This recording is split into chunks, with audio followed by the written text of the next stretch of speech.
The love story of Lara Jean and Peter may be far from over, but To All the Boys, Always and Forever marks the final chapter of the film series. Yes, that does mean that the trilogy has officially come to an end. The good news, however, is that there's still plenty more to enjoy from this epic romance, including digging into all the little details in the film you might not have noticed the first time around. From adorable Easter eggs from the very first film to an amazing cameo that brings it all full circle, here's a look at the small details you might have missed in To All the Boys, Always and Forever.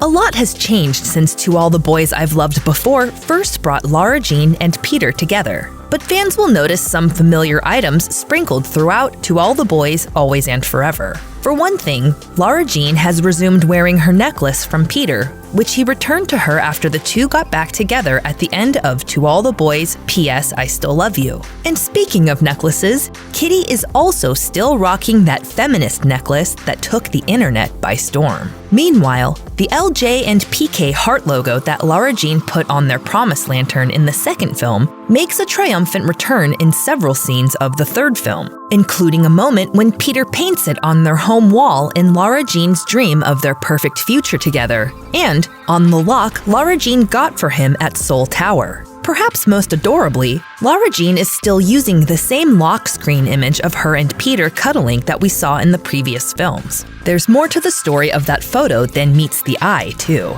Director Susan Johnson revealed that the pic was actually a candid shot of Lana Condor and Noah Centineo lounging between takes, and Johnson loved it so much that she incorporated it into the movie. Lara Jean's love of books has always been one of her defining characteristics, and in To All the Boys, Always and Forever, her latest literary interest bears a particular amount of significance to the story. While she's visiting Korea with her sisters over spring break, she reads Jane Austen's Pride and Prejudice, which thematically fits with what's going on in her own life, as it centers on the close-knit relationship of sisters and the development of a sweeping romance. Do you dance, Mr. Kavinsky? Not if I can help it. Lara Jean later encounters the book again at some important moments in the story, like when she sees a woman on the subway in New York reading the novel, and when her imagined version of Peter pays her a visit in her room. There's a truth universally acknowledged, that a high school romance never lasts long distance in college. But Pride and Prejudice isn't the only book that makes a big splash in the film. As Lara Jean imagines what her life might be like if she and Peter both go to Stanford to enjoy their ideal happily ever after, she pictures herself at a major book signing for her own novel called Whoa, Whoa, Whoa. That's a subtle tribute to Peter, who's no stranger to that phrase. Whoa, whoa, whoa, whoa, whoa, hey, what's going on, what's going on? Always and Forever finds Lara Jean's dad, Dan, taking his happy relationship with Trina to the next level. But before that, Dan and his daughters enjoy a tender moment together honoring Lara Jean's mom during the family's trip to Korea. The four visit the Seoul Tower's Padlocks of Love site with an old photo of Eve in hopes of finding the lock she left during a previous visit with Dan. For the rest of my life. Well, she got her wish. The moment is meaningful because it gives Dan and the girls a chance to say goodbye to their mother as they welcome a new woman into their home. And that's not the only time Lara Jean parts with a piece of her mother's memory either. She also gives Peter the fabric box she got from her mother and used to hide the love letters that started this whole story.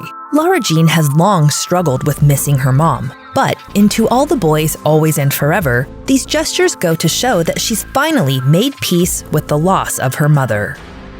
You might have been as stunned as Lara Jean was by Peter's romantic surprise at the end of the film, but if you listen carefully, Peter actually hints at what's going to happen very early on.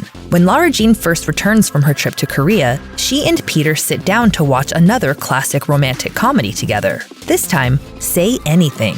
Not only does it inspire Peter's little boombox serenade outside of Lara Jean's window, but he also foreshadows his big move at the reception hall. Have you learned nothing from rom-coms? Always make grand gestures. It's okay to interrupt a wedding. While Peter doesn't exactly interrupt Dan and Trina's wedding to deliver his new love contract to Lara Jean, he does use their wedding venue as the backdrop for his grand gesture, so it's pretty close.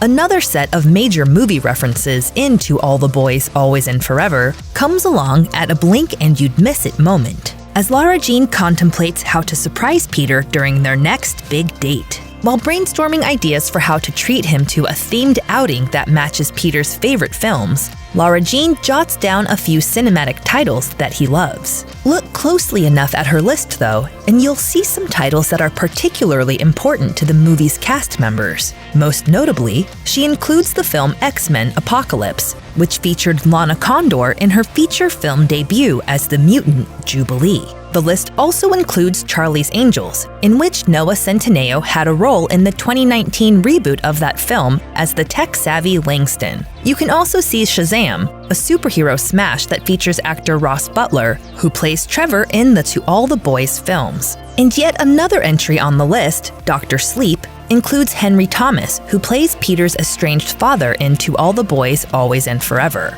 Even though Lara Jean's list looks like a simple run-through of some popular flicks, it's actually a nice little nod to some of the cast's other recent cinematic accomplishments. You could say it really ties the room together.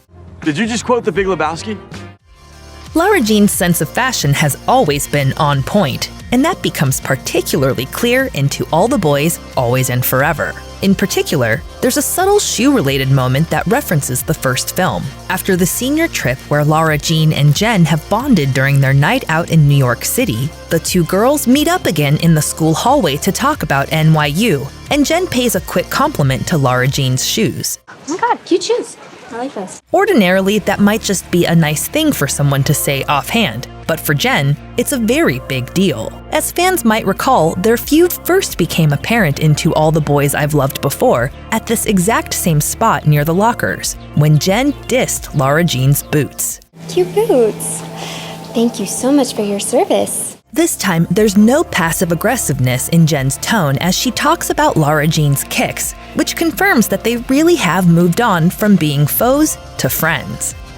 Last but not least, fans of the To All the Boys I've Loved Before books can find author Jenny Han prominently featured in the final act of Always and Forever. As Peter's letter to Lara Jean describes the first time they ever met, the scene flashes back to middle school when little Lara Jean wins an award for attendance. Bestowing her award is Principal Cho, who is played by the one and only Jenny Han. Han previously appeared in To All the Boys I've Loved Before as a chaperone at Lara Jean's freshman homecoming dance, and in To All the Boys P.S. I Still Love You as a faculty member giving comfort to a sobbing student on Valentine's Day. So it's only fitting that she returns for the final adaptation of her beloved books.